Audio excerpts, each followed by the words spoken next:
Hello and welcome. Part 2 of the finale. Da blah da ba da ba da ba. If you want to hear real words, go back to part 1.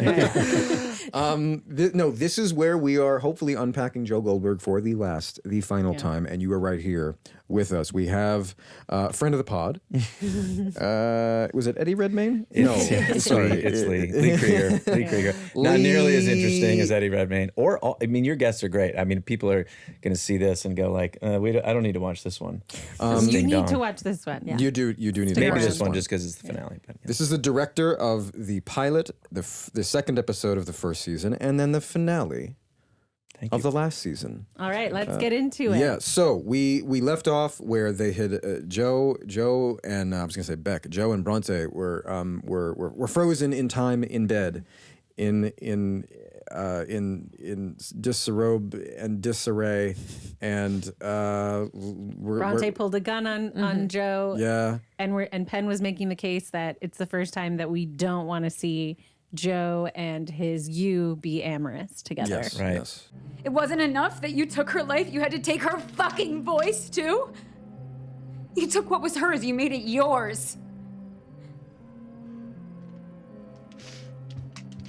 Redact yourself, take out every fucking word you added. Then what? Mission accomplished? Is this really what you set out to do 3 years ago? Stop. Stop pretending this is about Beck. Since the day we met, Joe, you have been erasing me. Piece by piece. My intuition, my compass, myself.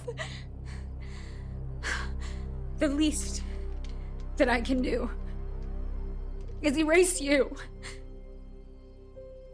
I feel like that scene is so powerful as a viewer, especially as a woman. Like, I feel like so many women feel that way, that their like intuition is erased, that their voice is erased.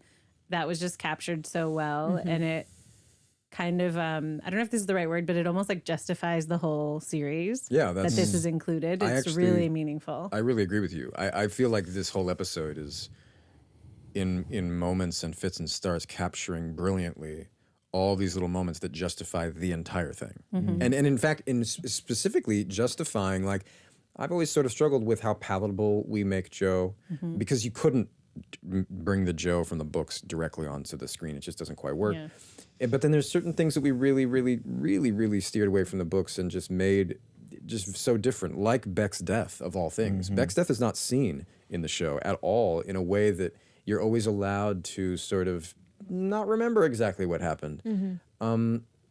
You're specifically sort of made to forget about it, which until this moment, I think was a dangerous. And we've been conscious of the fact that, like, we need to be brought to account here. We need to be responsible, and that's why freezing him in this state of vulnerability was important. That's why for her to have the opportunity to say all of this and to communicate it effectively, it was like it's so rewarding. Because again, in the book, you really see it all. It's visceral. It's awful. So the books are such a different kind of experience. So anyway, well, and also her.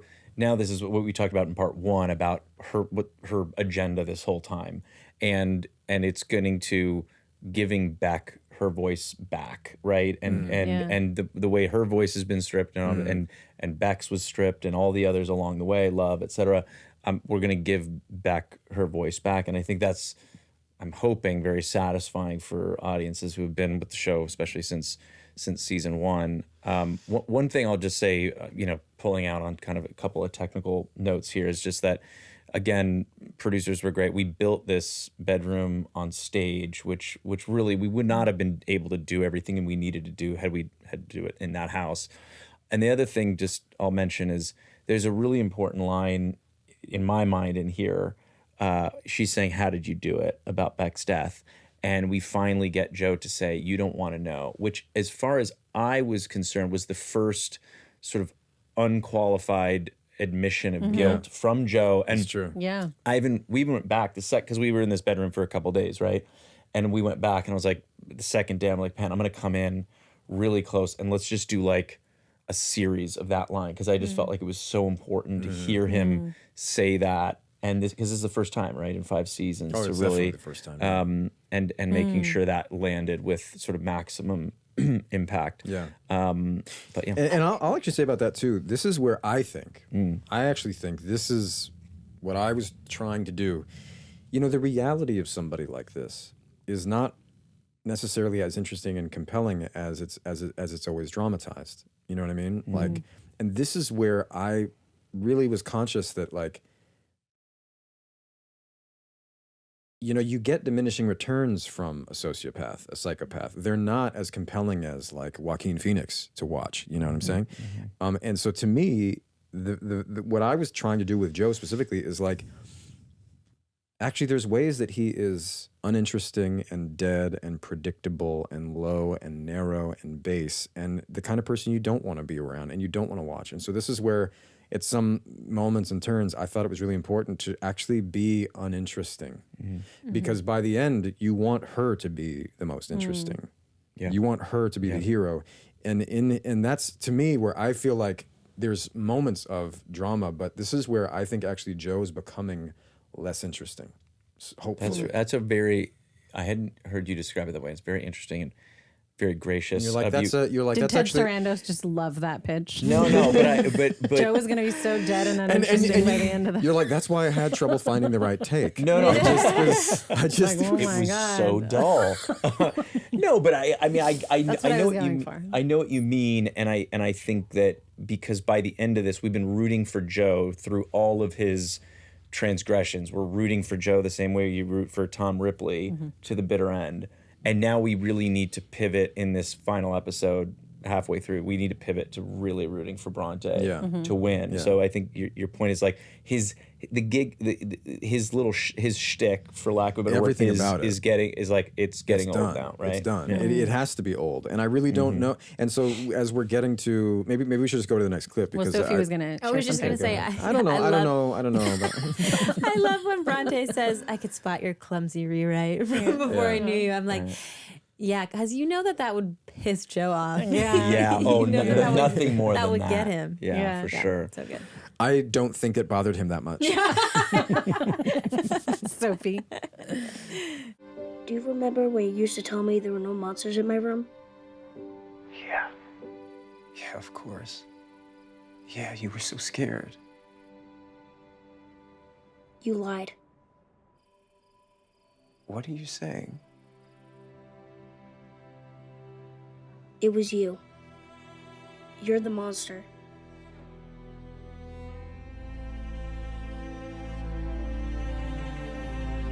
Oh my gosh. My heart breaks for that little boy, Frankie Mao. Frankie. He's so good. Honestly, I'm not kidding. That moment where he just says, "You're the monster," that is one of the best moments, I think, in the entire series. It's also such understated, controlled acting from a young child. Like, he's not turning on The kid water actor thing. Yeah, he's not Right. overwrought. He's not. I mean, it's crazy, actually. How old was he at that time? Do you know? 9? 8. Yeah. Right? He's 9 now. Well, the boy is meant to be 7. Yeah. Yeah, the So actor. maybe But the he's- actor he's 9 now, so he was Maybe, 8. yeah, maybe, yeah. Yeah. Frankie, my God. Just what a Yeah, performance. so It was like I a. know, incredible. It was a dagger to the heart. That's what I texted the group last night. But I Yeah. was wondering the whole time, anytime anything's happening in this season with you as a father, I'm just thinking, like, as a parent now, I'm thinking of you as a parent. Like, what is it like for you to film a scene like this? Like, how easy or difficult is it for you to, like, get into that headspace? Sometimes, so yeah, that's the funny thing. Because here's the thing: my whole working understanding with Joe and someone like Joe is that, you know,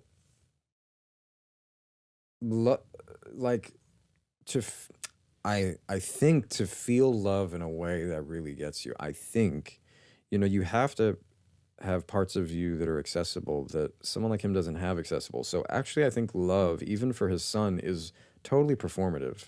That's what I understand. That's what I've thought about Joe. So there's a lot of times actually where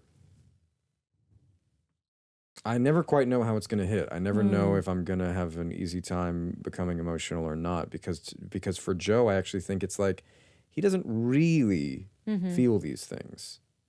He doesn't actually You know what I mean? He doesn't. Yeah, he doesn't I know what really, you're saying, and there are parts definitely throughout this episode or this season, sorry, where I'm like, how could he love this child? You know, he's like dropping in, he's playing a game with him, he's doing whatever. Like, how could he actually love him? But in this scene, I did feel like, Well, But he does love his sense of self in relation to being a good person. Right. Yeah. Like Yep. he thinks of himself as a good Yes. person. So this would shatter that. yes, it would. Yeah. And So I think he that's would have a what's- real emotion. Right, and so that's what. But if anything, I think that the emotion that starts coming out more is anger. You know, it's like he's like that's where to me where Joe makes the most sense when he's really really vulnerable. He starts to me to like fall apart as a coherent figure, and sometimes I feel like I really nail it there, and sometimes I'm like, well, he feels flat to me, so I'm giving it a flatness that it's just like he's performing this. It's not, you know, it's not real. But so this is where I think he's like he has a moment.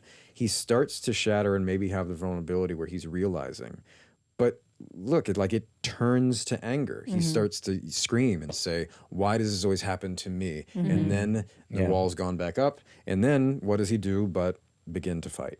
Yeah. Right. I'm the victim. Well, it's true of a lot of, narcissists and sociopaths, right? That he has this image of himself, like you said, Nava, as a great father. And that is that when that's shattered, that hurts him more than thinking about little Frankie being so heartbroken. Do you know what I mean? That's the sort of the difference for a guy like Joe. And you know, that makes me wonder if like, would the Joe in the book then be like, that little shit? You know, he would like have the moment, but then it would be like, even he's been poisoned by his mother. You know what I mean? Like a lot of men like Joe, that's where he would go. Yeah. He's been poisoned by his mother, and now he's going to turn against him as well. Right. He might not abuse him physically fully because he also can't. He's out of reach. But like, you know, to me, that's where Joe is his hardest when he's somehow theoretically, I guess, being authentically vulnerable and upset, because I just don't know that he could actually go there, you know. So that's throughout the entire series where I was always like, it was a balancing act for me. Yeah. Lee, it was also just wanted to give you kudos. It's amazing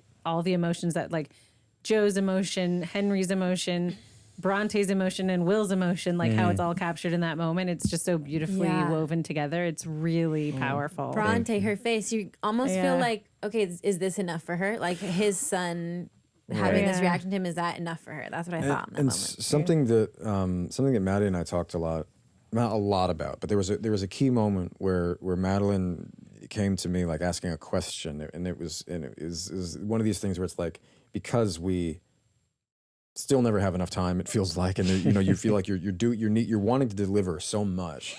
And there was a moment where it's like I think we were just really rushed, and she was just sort of like, again, I don't remember exactly how she asked it, but she was asking this clarifying question that was based on her instincts, and I just confirmed it for her. She was like, she still loves him. Certainly part of her still loves him. And so even though aspects of the scene were asking her to turn away from that and say things that are like, no, I'm onto you, it's hard for her because she's like, but I actually still love him. And I was like, yeah, I think, look, right, wrong, good, bad, I don't know, but this is what I always do with Joe. Like, when in doubt, mean it. Don't play all the levels. Don't play all the levels of deceit, conceit, you know? Like, just mean it, because then it's more interesting. Yeah. And Maddie's, I got to say, incredible on this. I mean, this is so much heavy lifting. And I remember we started on your side, Penn, and really kind of rang you out because there was just so much, you know, just unraveling of Joe Goldberg, like 5 seasons. We to shot unravel. the whole sequence all in one stretch, I think, right? Yeah. Too, and it's like a very long sequence. And then and I was like, oh man, poor Maddie, you know, we're gonna finally turn around, and she just, like the pro that she is, just turned it on, and was Totally, just, yeah. This episode of Podcrushed is brought to you by Booking.com, Booking.yeah. Every time I use Booking.com to find a place to stay in the U.S., I know that they'll have exactly what I'm looking for. They have a huge variety of options. They have hotels to vacation rentals, and I'm always able to find the thing that fits my specific needs. Booking.com has something for everyone. So with a little baby in tow, and by little baby, I obviously mean this guy, my little fur baby, Louie. My days of crashing on a friend's couch are unfortunately over. I hate to say it, but not everyone is as open to having a little dog as I would like. And so I have to find the place that's perfect for the two of us, that's pet friendly, that's affordable, where I know that we're both going to be comfortable and have the best time possible, worry free. And no matter what, Booking.com always helps me find a place that's in the right location for the right price. It's just ridiculously right. So find exactly what you're booking for on Booking.com, Booking.yeah. Fucking Bronte.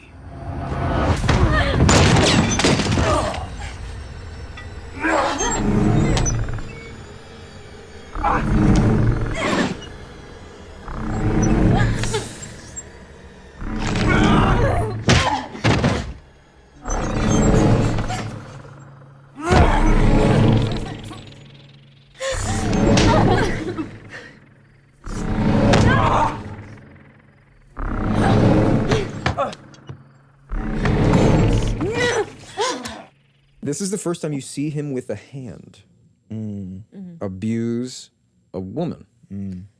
I think that's true because he does the rock with Peach, Right. but that's, you know, that's one of those things where it's like real sort of like feathered and everybody's like, yeah, fuck her, I didn't like her anyway. Yeah. This is Fully like where you turned. see him with his hand strangle and beat a woman, and that was, it's visceral, it's awful. Even as I say it, it's like it feels, but like that was so important. Yeah. To show, it's like, guys, this is what he has been. The true full monster. Yeah. Without. We yeah, see it with Kate a little shaming. bit in the cage, sort of in that That's downstairs. true, yeah. He's getting there. He's getting there. Like that fight scene is the most physical we've seen I him with a forgot woman. that's right. So that's Yeah, so but that, this so is more. This is that's more, true. That's yeah. true. But it's with a tool. Yeah, I guess maybe yeah. that's like the thing. It's like he's using these tools. Yeah, It's Or in- yeah. something between. It's in an environment where, again, it's not the bedroom. It's Yeah, like now yeah, it seems like he's a It's sexual more. predator right Yeah, here. yeah. yeah. Well, this is definitely the most sort of, at least of this season and maybe of the series, the most sort of primal. Yeah. You know, just and going back to Tony, our amazing stunt coordinator, he choreographed this fight with his team and showed it to us, and we wanted it to be as messy and nasty and primal as it could be. And I think you guys were great because there's a few shots where we used doubles, but you and Maddie really got in there and wanted to do it, which is always makes such a huge difference. Yeah, it was really striking. I mean, the device of the light coming in and out, making it feel like you're actually in the fight, you know, like you're tussling, you don't know what is happening, what's going on. I just don't feel like I'll ever forget that shot. I thought it was so good. Well, thank you. We had to kind of, it was a bit of a battle because was like, a thing. it was obviously, again, we fought to build it on stage primarily to be able to do something because you can't get that shot on location. And then we even had Adam, our amazing production designer, cut a hole in the roof that we could then lift up the ceiling piece so that we get a little jib arm up high enough to see it all. And yeah, it's a nice sort of like meditative is the wrong word, but sort of in the, you've got this a lot of kinetic handheld coverage, and then you're just going to cut to this locked off piece of seeing all the geography. And for me, it was sort of like remembering that they're just out in this house in the woods and nobody can hear her scream, and we're just going to watch this unfold in real time, in sort of painful real time. You know Lee, what I how do mean? you come up with an idea like that? I don't know if you can share that, but Well, I mean, in the script, Michael and Neil had written this thing that, like, we're just seeing little snapshots of it. That's right. But didn't write. Because they didn't want it to be too, even though like the severity of what I said earlier, like we need to see him finally do this thing in the way that he's done it and the way that we've not seen him do it, like be an abuser, be really like awful at the kind of highest level. They also didn't want it to be too much of that. Sure. So the way that they had written the scene was like, it was I remember reading it thinking like this is the right thing, but it is hard to imagine. How is it going to be just pieces of this messy fight? How are we going to go into a sequence that somehow like you don't quite know what's going on. You're not seeing the whole thing continuously. So, Well, so and I was sort of like, how are we going to render what's on the page? Because it sounds pretty on the page, Yeah, but then but it's- how do you do like little snapshots of it? I mean, it could be an editorial choice, but so at one point I pitched, well, he tackles her, the gun's going to go off. Can it knock out a light and it's moving? So you have this sort of, they're falling in and out of the light, right? Which we've seen versions of before. I mean, my fear with it, and I hope people don't feel this way, is that I didn't want it to suddenly feel like a bad old Western was like, and the big, No, that it doesn't kind feel of that way thing. at all. No.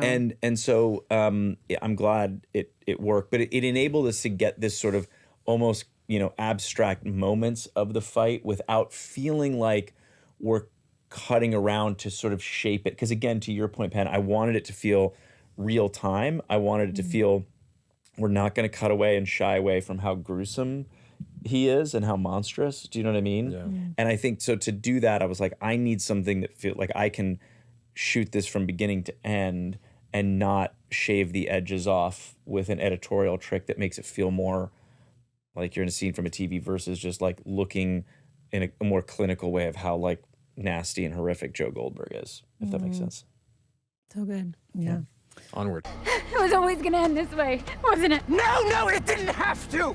But you're ungrateful! You're spiteful! I made you special! Bronte, and you're too selfish to know how good you've had it!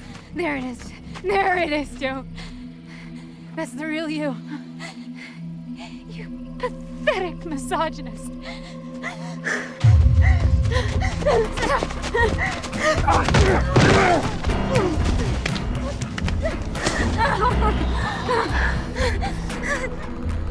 You want to know how I killed Beck? I'll show you. Okay, last night I watched this and I was live texting our Podcrushed group chat.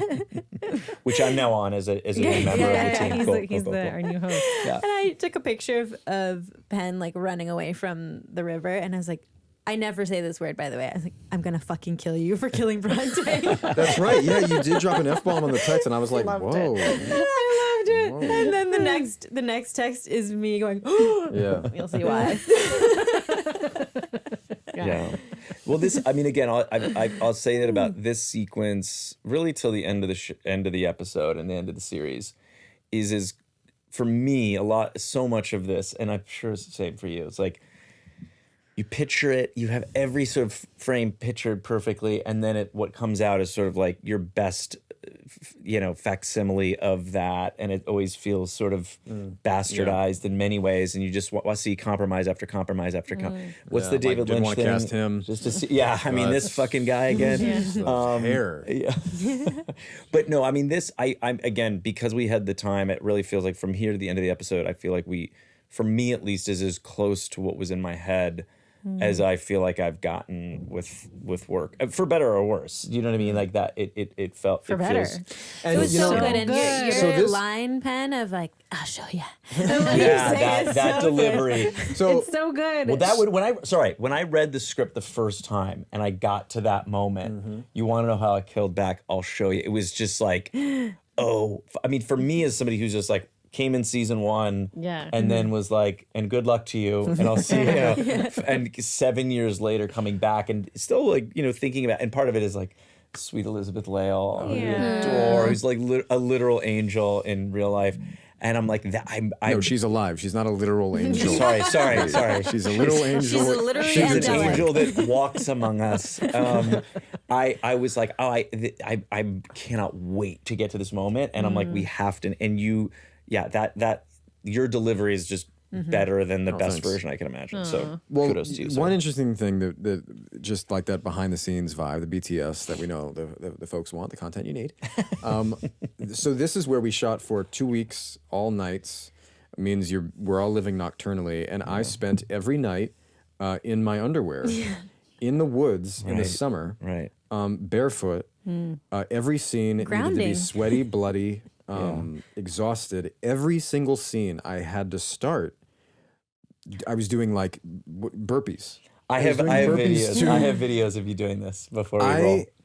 I mean, by the end of this 2.5 weeks, however, it was so everything was so intense. And I remember I I started like developing this new like kind of laying down meditation practice where I was like, because if I didn't, I was gonna just die. It was so. You were also on a kind of a stringent diet, as I recall, since you had to be naked. Basically, at that point, I was eating plenty of carbs because I was so active. I wasn't. Right. It was the weeks leading up that I was like, I didn't want Joe to be super ripped, but I was in pandemic father form, and I needed to shave. needed it to be slightly different. I needed to shave just a few lbs off the old tire. What do you call this? The fat Spare tire. Spare Oh, tire. yeah, I know it well. The fat. I know it The well. fat tire. Wait, but walk us. Tell, I know we're a little short now, but can you just walk us through that sequence a little bit more? Like, how many days did it take? You know, just tell us Hard as to much as you say. can. It was it was actually wasn't it 1 week that we were out at the house at night? Not two. I mean, felt like it was two. definitely more than because just being at the house wasn't also we were doing more Yeah, than daytime that. We did stuff. woods. but- We did because when all is said and done, that whole sequence definitely took at least took 9 filming days. Yeah, that So sounds you were about right. staying out there, or you were going Sometimes home? we were staying there. Sometimes we go home because it's shot and even though it all looks beautiful, there was we were shooting it kind of all over the state at Yeah. different points and different times for different reasons. Gotcha. But so to Yes, to 1 answer week your at that question, house, yeah, yes. 1 week at that house. So to answer your question about that, this sequence of basically Joe coming out of the house, having this, back and forth with this is how it ends. This is how I'm gonna kill you, and then tackling her and that, it's not actually wildly complex. But I did board it just so that everybody could see what we're doing and what kind of gear we would need. In this case, it was a 50-foot techno to kind of like pull them through a lot of that real estate. And yeah, I mean, for me, what I remember was we came in at like 7 p.m. It was still very light out. We had like a full 2 hours to really block that and rehearse it, right? And then as it's getting dark, we send you guys away to hair makeup. We start to light, and then you guys come back. It's now dark, and we just roll. And we just, I think, shot for, I don't know, 7 hours until the sun was coming up and said goodnight. But How do it you was all- keep doing the water scenes? Like them jumping into the water? Yeah, these are all, we did little pieces every night, and a lot of it was your doubles, as I recall, right? The tackle into the water was the doubles. Yeah, they wouldn't let us do that. They would, Because also it was- the water, by the way. So I did get in the water for the final bit. I had to be Right. fully submerged, but the water was like Laced with E. lethally coli. rancid. Oh my No, gosh. so they did test it beforehand, and they Poor said it was. Seth. They said it was like. They said it was Manageable. Yeah, manageable. But like what we all had to do when we got in, we had to put in every orifice. I'm not kidding. Wax. So ears, Everyone. nose. Others. Others. And I remember right before I had to do this, Oh, I'm man, putting Tony, on, right? putting This is on, gonna be a putting on clip. like the tightest Speedo that was made of this like really, really Oh, thick. God. It was like, because you don't want your Anything bits being getting in there. exposed to it. And I'm like, I'm How getting dangerous. in here naked. You were exposed to the geese shit? Is this the rancid thing? Okay, okay. Yes, because it was like a small man-made little pond, and guys, the grass was covered in goose shit, like all my the grass gosh. everywhere. Everybody could feel it, and so there were like 4 of us, I think, who ended up having to get in that water, and we all had to like cover every orifice, seal it with like this wax pomade, Wow. and in noses. And then right after when we got out, we had to like spray our mouths and nose and ears with an antiseptic. I forget what it was, but it was like, yeah. And I was just like, Unreal. oh, okay, cool. I think the other thing is because I remember seeing all the water testing from safety, and it was not like something you'd want to go and swim some laps in, but Yeah. a lot of this is out of an abundance of caution. Yes, an It was gonna abundance be of okay. caution. But Granted, I was I'll just sitting say it was up on the disgusting, shore that's all. with a cappuccino in my hand, fully clothed. Right? Get in the No, water. it's fine. Yeah, it's fine. I'm sure it Another looks great take. from I'm there. More saying all this coverage. not because it was dangerous at all, but because it was just gross. Yeah, for for sure. sure. Totally. 1,000%. Yeah. Yeah. 1,000%. I would never ask you to do something I wouldn't do myself. Okay? I didn't get in the water for the record, but Have you anyway. put wax in your rectum? No, I haven't I think done is that. what, is We what all I'm wanted to know. wondering. That's what you had to That's do. right. If I you remember would I haven't do done that. TikTok. I have not done that. I remember later that night you telling me that Tony, what did you? He came up to you and he's like, "I'm only going to ask you this once, and never again. I need you to put this in your rectum." And I said, Tony, that's not a question. Oh my god. All right, next Okay. clip. You get to be the one who kills me, Bronte. This is how our story ends. My name is Louise.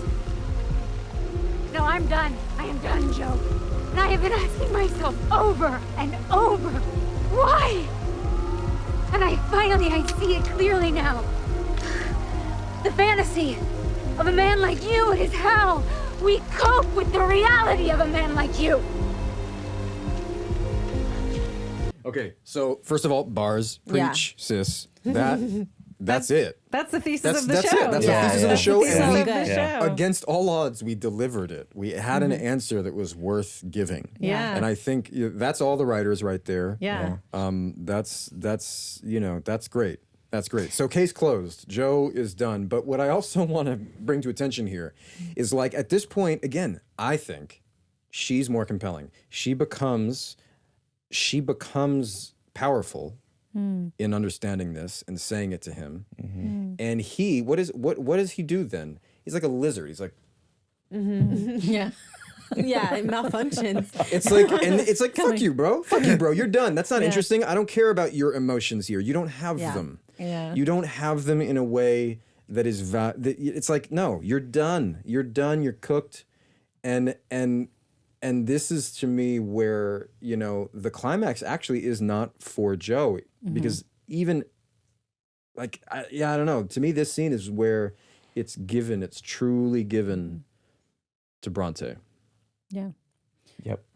And that's great. Nothing else to say, Done. really. I think we're done. Well said. Preach. So we have like a trick ending. We have this like beautiful montage. Yeah. This Elton John song that you wanted. Do we want to focus at all on the twig and the beans getting shot off? Is that a Yeah, thing? That was hilarious. a very Yeah. I think a hotly debated thing, and I was I'd been sort of asked by the powers that be to sort of shoot it in a way where it could suggest that, but also not be too and which, by the way, I agreed with that kind of philosophy of like, we want to have it, but we don't want it to be unintentionally comedic. Yeah. It's okay for it to be slightly comedic a few beats later in the sort of wrap up post-mortem. It is that. But in this moment, we want it to be, holy fuck, she just shot Joe Goldberg and finally put him, put this to an end, right?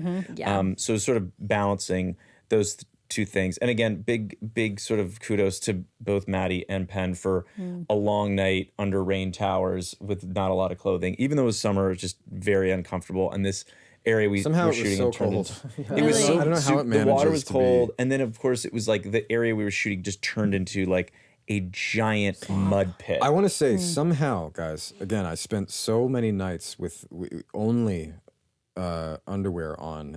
I didn't get one bug bite. Wow. That is amazing. How is that possible? That's In the infinitely summer. No possible. bug spray. New York summer. Penn, I feel like you would have loved them making Joe a eunuch. How I did you did. feel about that? No, I did. Yeah. I did. To me, I thought the only debate was it the twig or the beans? Not are we going to include it, but which part is gone? And Cardi, which according part to is Cardi gone? B, it's the twig, That's right? what She I says was- from 10 to 2. By the way, the Right, Cardi joke was in It was my great. cut, and then somebody was like, "Oh, is it too shticky?" And it like came it's out, and I great. remember calling Michael. I'm like, "That is so fucking." First of all, big Cardi B fan, Yeah, obviously. it's great, Love that it's she loves great. the show, but Yeah. also that joke just crushed for me, Yeah, and I was it's like, good. "That has to be in." And Yeah, so, yeah, it's good. It's a good. little Yeah, I It actually lands. didn't. I didn't quite grasp that, but I'm glad. I'm Yeah. glad. So, but either way, here's what we know it doesn't mean. He can't come back for another season, another like somehow. Never say never. Never No, say but never. nobody. Toeless. But this is the thing. Nobody wants to see a dickless Joe, and that is the sort of There's a lot of that's other the stuff you could do to Prosthetics. please a person. That's the epilogue. That's the so the crowning thesis is the way we cope with the reality of a man like you is a fantasy of a man like you, or however it was better said and delivered. But then the sort of like subtitle is nobody wants a dickless Joe, and that's the thing. It's like that's why he wasn't taken apart in the cage. He was taken apart in the bedroom. Yeah. He wasn't seized when he was like looking like the bookstore manager. He was seized when he was looking like a romantic icon. And then what did we do but take away not his hands, which have murdered, but His most powerful weapon. Whoa. Whoa. No, but it's like, yeah, it's just, it really, it was so important. It was so important. Yeah. So there's like a double ending. There's this Yeah. beautiful, Bronte is narrating. We see how it goes for all of the characters that we care about. We get flash to back. We get back one more time. But there's a real ending. Yeah. Can you tell us about that? We heard that you shot in a real prison. Yeah, Tell us I mean, part of it obviously is that we want to take Bronte out and sort of see that her journey, she's gonna be okay, and she did so much good for so many people in Joe's orbit, right? But of course, this ultimately is Joe Goldberg's show, and so we had to end with Joe.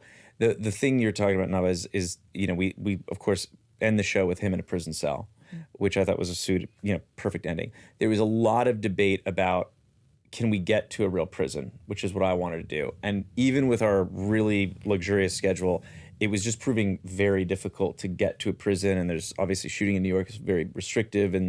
And so I fought for literally months, and we finally agreed on this hybrid where we took a tiny unit, literally about 10 of us, went to a prison in upstate New York, shot 2 long pieces in a hallway, and then there's little sort of cuts as we move along the hallway, and we're sort of getting to Joe. And then the third shot is now on stage for prison. The cell They itself. couldn't put me, a twink, in a real prison. They're like, we can't get Penn Badgley within 300 meters of a prison. So you never He'll went. be done. It's too dangerous. Think. Somebody think. I know there was Dan Humphrey's posters on the walls of this prison everywhere, and we just thought we can't expose him like this. But again, we also, Penn and I both fought pretty hard to make sure this was the last thing we shot. So this is the very last day. It was the only thing we shot that day. So he could shave his head. It enabled Penn to shave his head. Yeah. Meet JLab, headphones as versatile as you. Work out, jam out, tune out, and find the perfect fit with JLab. JLab's diverse collection of headphones has something for everyone and for every moment. Think headphones in a million different colors and styles with features that you actually want for working out, chilling out, and jamming out. When I put my daughter to sleep, I lay with her until she falls asleep, which can sometimes take quite a while. And so one of the things that I always make sure I have with me are my JLab mini earbuds, specifically the JLab Buds Mini True wireless earbuds. They're super lightweight and they have a surprisingly long battery life. Like the first time I used them, I went like several days before I ever had to think about charging them again. It was shocking to me. It's like different from any earbuds I've had before. They have made our bedtime routine with our baby so much smoother because I'm so happy to just lay there with her until she fully falls asleep and is comfortable and I'm listening to a podcast or music or whatever. And we're just both so happy in that scenario. So I never do a bedtime without them, pretty much. Look for the blue box at retailers everywhere or shop jlab.com and use code PODCRUSHED for 15% off your order today. Goldberg. Ah, yes. Another fan. Why am I in a cage when these crazies write me all the depraved things they want me to do to them?